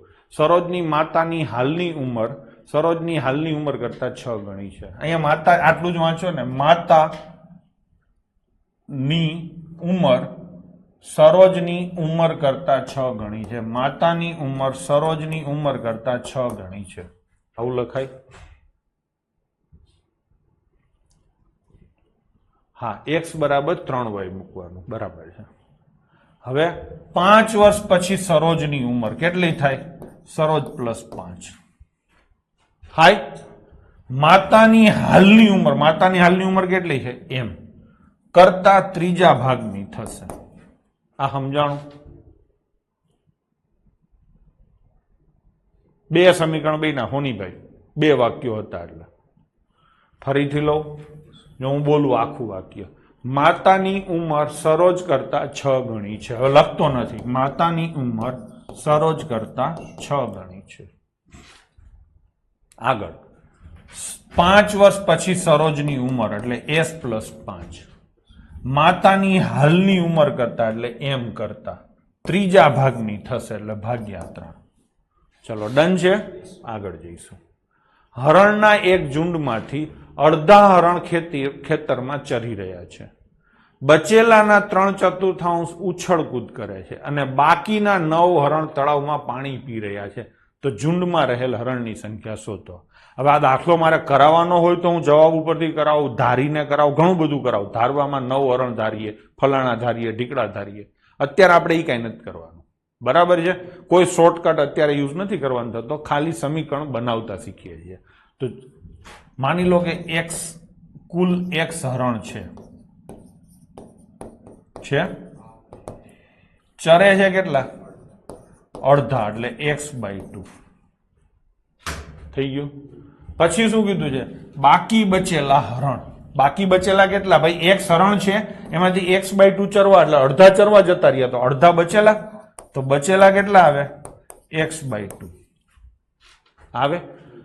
ના 3/4 ઉછળકૂદ કરે છે એટલે x/2 ના 3/4 ઉછળકૂદ કરે છે. હા ને? આ કેટલા થાય? 3x/8 ઉછળકૂદ કરે છે. એટલે હા, હતા કેટલા? x/2 હતા ને, એમાંથી આટલા ગયા એટલે કે 4x/8 - 3x/8 ગયા. તો વધે કેટલા? x/2 અને એના બરાબર કેટલા થાય? 9. 1 મિનિટ અને ફરીથી લઈએ જો તમે સમજી શકો તો. ગણવાનો હશે તો હું તમને સરળતાથી ગણાવી શકીશ. ચલો ગણાવી છે ખરો. ટોટલ હરણની સંખ્યા કેટલી છે? x. હવે એમાંથી ચરે છે એના તરફ જવાનું છે? ના, આપણે કઈ બાજુ જવાનું? પાણી પીએ એ બાજુ. એટલે ચરવા વાળા કાઢી નાખો. ટોટલ 1 હોય તો એમાંથી અડધા ચરે છે એ કાઢી નાખો તો અડધા વૈધા. એમાંથી 3/4 ઉછળકૂદ કરે છે. 3/4 કાઢી નાખો 1 માંથી તો કેટલા વધે? 1/4 અને એના બરાબર કેટલા આવે? 9. લો થઈ ગયું. પૃથ્વીરાજ મસાણી એમ નો થાય આમ જ. હા, સૌથી સસ્તું પડે પણ તમને સમજાવવું જોઈએ ને. ફરીથી લઉં છું. ટોટલ x હરણ છે, એમાંથી અડધા એટલે 1/2 કહેવાય. 3/4 એટલે 3/4 કહેવાય. ટોટલ આખો ભાગ હોય એમાંથી અડધો ભાગ ચરવા વાળો કાઢી નાખો તો વધે કેટલો ભાગ? અડધો ભાગ. આખામાંથી અડધો જાય તો અડધો જ વધે ને. આટલો ભાગ વધ્યો. એનો પાછો 3/4 ભાગ કાઢી નાખો એટલે 1 માંથી 3/4 જાય. 1 હોય ને, ગમે ત્યારે અપૂર્ણાંક હોય એટલે મેં કીધું છે 1 લેવાનું. તો 1 માંથી 3/4 જાય તો વધે કેટલા? 1/4. બરાબર છે? તો કેટલા હરણ આવે? 9. આ સીધું થઈ ગયું. થઈ ગયું. હવે આ જ દાખલો મારે તમને જયારે આખો કાયદેસર સોલ્વ, આ તો સમીકરણ બનાવતા શીખવાડું છું, કાયદેસર સોલ્વ કરાવવાનો હોય ને ત્યારે હું શું કહું, અડધાને 1/2 કહેવાય. આ કેટલા છે? 3/4. અને 3/4 કહેવાય. છેદમાં કેટલા છે? 2. છેદમાં કેટલા છે? 4. એનો ગુણાકાર કરો તો કેટલો થાય? 8. હંમેશા છેદનો ગુણાકાર થાય ને એવા હરણ ધારવાના. x ની જગ્યાએ ધારો કે 8 હરણ છે. કેટલા છે? 8. હવે ગણો, જોજો મજા આવશે. એ તો કાયદેસર શીખવાડશું ત્યારે કરશું, આ તો સમીકરણ બનાવીએ એટલે તમને લોડ આવે. ધારો કે 8 હરણ છે. હવે તમે મને કહેતા જાઓ અડધા ચરે છે. ચરે કેટલા? 4. હા ને, તો 4 બચે. હા, પછી શું કીધું છે? બચેલાના 3/4. બચેલા કેટલા છે? 4. 4 ના 3/4 કેટલા થાય? 3. એ શું કરે છે? ઉછળકૂદ કરે છે.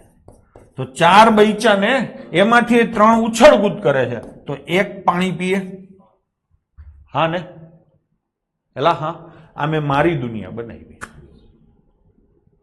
મારી દુનિયામાં મેં 8 હરણ લીધા. જો સૌથી પહેલા તો વાર્તા સમજો કે ટોટલ અમુક હરણ છે, એમાંથી અડધા હરણ શું કરે છે? ચરે છે. બાકીના અડધા છે એના 3/4 હરણ ઉછળકૂદ કરે છે, પછી જે વધ્યા છે એ અવેડામાં પાણી પીએ છે. તો મેં શું કર્યું, માની લો કે 8 હરણ છે, અડધા ચરે છે એટલે 4 ચરે છે, તો 4 બચ્યા. બચેલાના 3/4 એટલે કે 4 ના 3/4 એટલે 3 ઉછળકૂદ કરે છે, તો કેટલું વધ્યું? 1. અને એ શું કરે છે? પાણી પીએ. આ મારી દુનિયા બનાવી.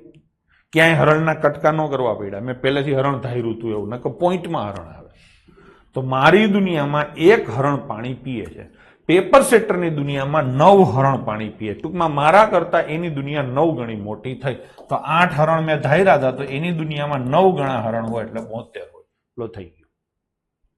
1 બરાબર 9, તો 8 બરાબર કેટલા? એ આપણે કાયદેસર કરશું ને ત્યારે કરશું. પણ આ વસ્તુઓ તમે જેટલી સમજશો ને એટલો ફાયદો થશે. નહીતર કારણ વિનાનું આ ક્યાંથી એવું ને આ ક્યાંથી એવું ની ખબર નહીં પડે. પરીક્ષામાં યાદ નથી આવતું ને એનું કારણ તમારો ફંડા ક્લિયર નથી. એટલે હું સમજાવું ત્યારે બધું સમજાઈ જાય છે. એના માટે થઈને આ કુસ્તી કરું છું. બાકી તો યુટ્યુબમાં જેમ ફાંકા ફોજદારી કરીને એમ અહીંયા કરી શકાય છે. તમને એમ લાગે આવડી ગયું. સમજાણું? તો આવી રીતે થાય. હંમેશા છોકરાઓ અહીંયા એક પછી એક ઘટના બને છે. જોયું તમે? સૌથી પહેલા એને શું કીધું? કુલ હરણ છે. પછી એમાંથી એમ કીધું કે અમુક પાણી પીએ છે. ના, પાણીને શું કહે છે? ચરે છે. એટલે આપણે એ બાજુ નથી જવાનું, આપણે આ બાજુ જવાનું. કઈ બાજુ? તો કે નો ચરતા હોય એ બાજુ. નો ચરતા હોય એવું પાછું અડધું ઝુંડ છે, એમાંથી પાછા 2 ભાગ પડે. જુઓ, અહીંથી તમે જુઓ ને તો આવી રીતે, પછી અહીંથી આવી રીતે. ખબર પડી? આ કુલ હરણ થયા. આ શું છે? ચરે. આ શું છે? નથી ચરતા. હા, નથી ચરતા. એમાંય શું છે? આ ઉછળકૂદ કરે છે. અને આ શું કરે છે? પાણી પીએ. આવી રીતે છે. આખો ફ્લો આ રીતે બને છે. ટોટલ હરણ કેટલા છે? x. હવે એમ કહે છે કે અડધા હરણ ચરે છે, એટલે 1/2x ચરે છે. તો નથી ચરતા એવા કેટલા? 1/2x. આનો સરવાળો આખો થઈ ગયો.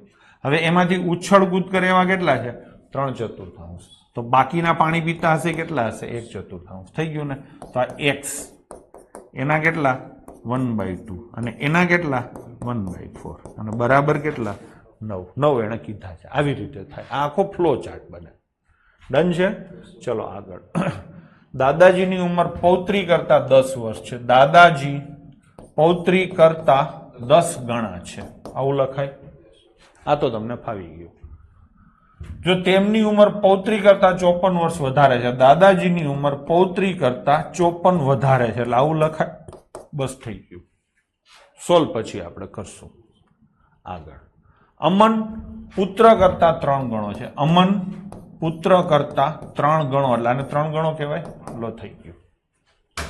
એટલે સમજો છો? આગળ. 10 વર્ષ પહેલા તેની ઉંમર. કોની ઉંમર? 10 વર્ષ પહેલા તેની ઉંમર એટલે કોની ઉંમર? અમનની ઉંમર. અમનની ઉંમર 10 વર્ષ પહેલા કેટલી હોય? a - 10. પુત્રની ઉંમર કરતા પુત્રની ઉંમર કેટલી હોય? p - 10 હોય ને?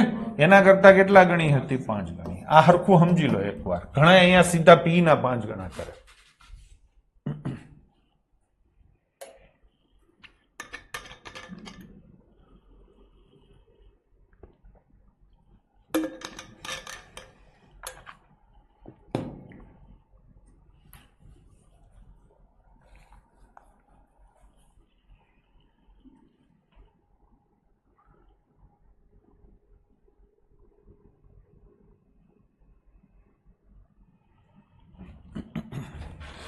ફરીથી લઉં છું.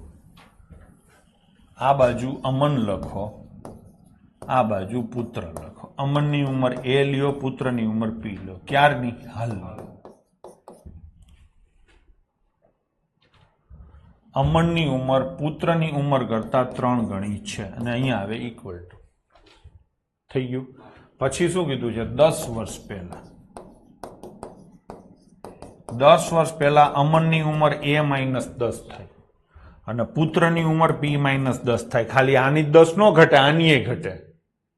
કાળ બધાને લાગુ પડશે. હા, ઘટ પણ બધાને આવશે. સમજાણું? અમન 10 વર્ષ પહેલા અને પુત્રે 10 વર્ષ પહેલા. હવે ફરીથી વાંચો. અમન 10 વર્ષ પહેલા, તેની એટલે કોની? અમનની ઉંમર પુત્રની ઉંમર કરતા, એટલે પુત્રની ઉંમર છે એના કરતા કેટલા ગણી હતી? 5 ગણી. લો, થઈ ગયું. બની ગયા 2 સમીકરણ. સોલ્વ કર્યા રાખજો. આગળ હરી અને હેરીની હાલની ઉંમરનો ગુણોત્તર, એટલે આ હરીની ઉંમર કેટલી લખવાની? 5x. સોરી, આ હરી અને આ હેરી. હરીની ઉંમર કેટલી લખવાની? 5x. હેરીની ઉંમર કેટલી લખવાની? 7x. ભાઈ મેં કીધું તું રેશિયો આપેલો એટલે પાછળ x લગાવી દેવાનો. 5x અને 7x. 4 વર્ષ પછી એટલે આ 5x + 4 થાય. અને આ કેટલું થાય? 7x + 4. અને આનો ગુણોત્તર એટલે આવી રીતે થાય. એ કેટલો થશે?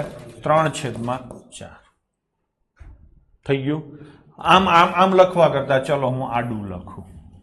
આ મારો હરી છે, આ તમારી હેરી છે.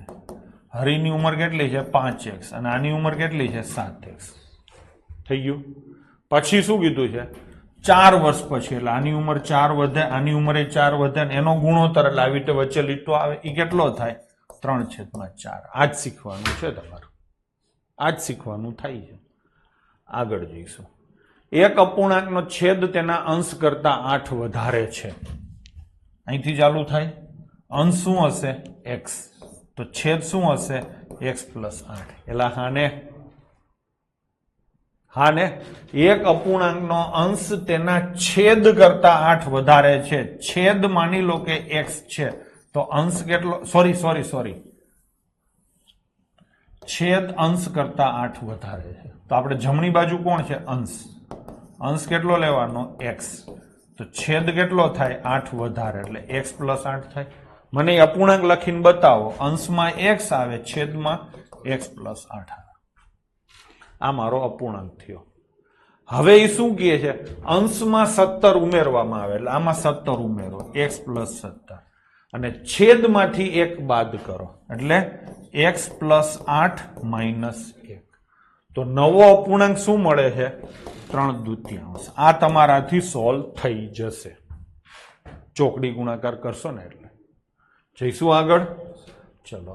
આફતાબ તેની દીકરીને કહે છે, 7 વર્ષ પહેલા મારી ઉંમર તે વખતની તારી ઉંમર, એટલે 7 વર્ષ પહેલાની મારી ઉંમર અને તારી એ 7 વર્ષ પહેલાની ઉંમર કરતા 7 ગણી હતી. ચલો, દીકરીની ઉંમર કેટલી છે? d. આફતાબની ઉંમર કેટલી છે? a. જોજો, હું અહીંયા લખું જ છું. આ આફતાબ, આ દીકરી. જેમ એને કીધું છે, મારી એટલે કોણ છે? અહીંયા આફતાબ. ડાબી બાજુ આફતાબ છે, જમણી બાજુ દીકરી છે ને? ચલો, હવે લખો છે 7 વર્ષ પહેલા મારી ઉંમર, એટલે આફતાબ -7 આવે. તારી ઉંમર તે વખતની, એટલે દીકરી -7 આવે. કેટલા ગણી હતી? 7 ગણી. તો આના કેટલા ગણા થાય? 7. અહીંયા આમ આવે, ઇક્વલ ટુ ક્યાં આવશે? અહીંયા. એટલે આ સમજાણું હીર જોટાણા એકદમ બરાબર છે. ડન છે. હવે આગળ. હવે પછીના 3 વર્ષ પછી, એટલે a + 3 થાય ને. આફતાબની આજે ઉંમર કેટલી છે? a. અને દીકરીની d. તો હવે પછીના 3 વર્ષ પછી મારી ઉંમર તે વખતની તારી ઉંમર કરતા કેટલા ગણી હશે? 3 ગણી હશે. આ સમજાય છે? જો આ સમજાતું હોય તો દુનિયાની કોઈ તાકાત તમને દાખલા ગણતા રોકી નહીં શકે. અઘરું તો છે જ. મને ખબર છે ઘણાને બચાવો એવું થતું હશે, પણ કંઈક કોકે તો હિંમત કરવી પડશે ને તમને આવું ભણાવવાની. સમીકરણ બનાવવામાં 2 દી તમને કોઈએ ભણાવ્યું ના હોય. એટલે સમજાણું. ફરીથી લઉં છું. આ આફતાબ છે અને આ દીકરી છે. સૌથી પહેલા 7 વર્ષ પહેલા, એટલે આફતાબ -7 થાય, દીકરીમાં દીકરી -7 થાય. હવે વાંચો જોઈએ, મારી ઉંમર તારી કરતા 7 ગણી, એટલે દીકરી કરતા 7 ગણી. આ થઈ ગયું. હવે શું કહે છે, પછીના 3 વર્ષ પછી, એટલે આફતાબની ઉંમર અત્યારે એ છે, 3 વર્ષ પછી કેટલી થાય, A+3, અને દીકરીની ઉંમર કેટલી થાય, D+3. દીકરીની જે ઉંમર છે એના 3 ગણા થશે એવું ચોખ્ખું કીધું છે આફતાબ બરાબર. લો થઈ ગયું. નેક્સ્ટ. હા, ક્રિકેટ ટીમનો કોચ છે, 3,900 રૂપિયામાં 3 બેટ અને 6 દડા ખરીદે છે. 3 બેટ અને 6 દડા કેટલી કિંમત થાય, 3,900. આવું સમીકરણ બને. પછી 1 બેટ અને 3 દડા 1,300 માં ખરીદે છે. 1 બેટ અને 3 દડા કેટલા રૂપિયામાં ખરીદે છે, 1,300 માં. થઈ ગયા 2 સમીકરણ. સોલ્વ કરવાના આવે લોપના નિયમથી. હવે આગળ 2 કિલો સફરજન અને 1 કિલો દ્રાક્ષની કિંમત 160 છે. એટલે 2 કિલો સફરજન અને 1 કિલો દ્રાક્ષ, એની કિંમત કેટલી છે, 160 રૂપિયા. 4 કિલો સફરજન એટલે 4S અને 2 કિલો દ્રાક્ષ એટલે 2D, આની કિંમત કેટલી છે, 300 રૂપિયા. લો થઈ ગયું. આગળ જઈશું. ધોરણ 10 ના 10 વિદ્યાર્થીઓ ગણિતના કોયડાની સ્પર્ધામાં ભાગ લે છે. ભાગ લેનાર છોકરીઓની સંખ્યા છોકરાઓની સંખ્યા કરતા 4 વધારે હોય તો કેટલા છોકરાઓ અને કેટલી છોકરીઓ કોયડાની સ્પર્ધામાં ભાગ લીધો હશે. સૌથી પહેલા તો કેટલા વિદ્યાર્થી કીધા છે, 10, એટલે બોય પ્લસ ગર્લ્સ બરાબર 10 થાય. હા ને, જે 10 વિદ્યાર્થી છે એમાં અમુક છોકરા છે ને બાકીની છોકરીઓ છે, તો બોય છોકરા કેટલા છે, B, છોકરીઓ કેટલી છે, G, બેનો સરવાળો કેટલો થાય, 10. આટલે સુધી પાકું. હવે આગળ, છોકરીઓ છોકરા કરતા 4 વધારે, છોકરીઓ એટલે ગર્લ્સ, છોકરા એટલે બોય કરતા 4 વધારે, આવું થાય. એટલે હા, સોલ્વ કરો એટલે જવાબ મળી જશે. આગળ જઈશું. 5 પેન્સિલ અને 7 પેનની કિંમત 50 રૂપિયા છે. કેટલી પેન્સિલ છે, 5 પેન્સિલ અને 7 પેન, આની કિંમત કેટલી છે, 50.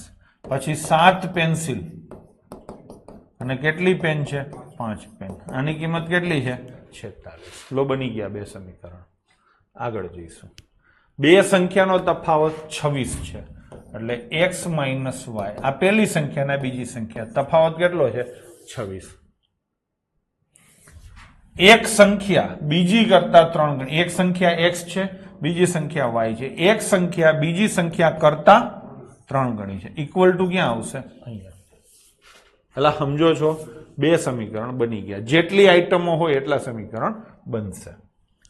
2 પૂરક કોણ પૈકી મોટો ખૂણો નાના ખૂણા કરતા 18 અંશ મોટો હોય તો તે પૂરક કોણ શોધો. હવે અહીંયા પહેલા તો તમને એ ખબર હોવી જોઈએ કે પૂરક કોણ કેને કહેવાય.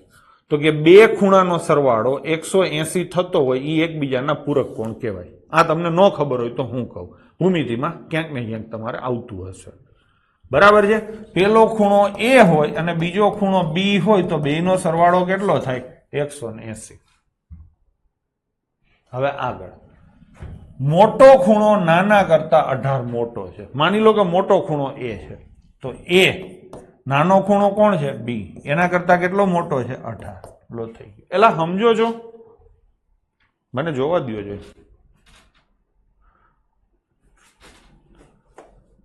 પૂરક કોણને શું કહેવાય ઇંગ્લિશમાં ખબર નથી. હે, સપ્લિમેન્ટરી એંગલ કહેવાય ને, શું કહેવાય,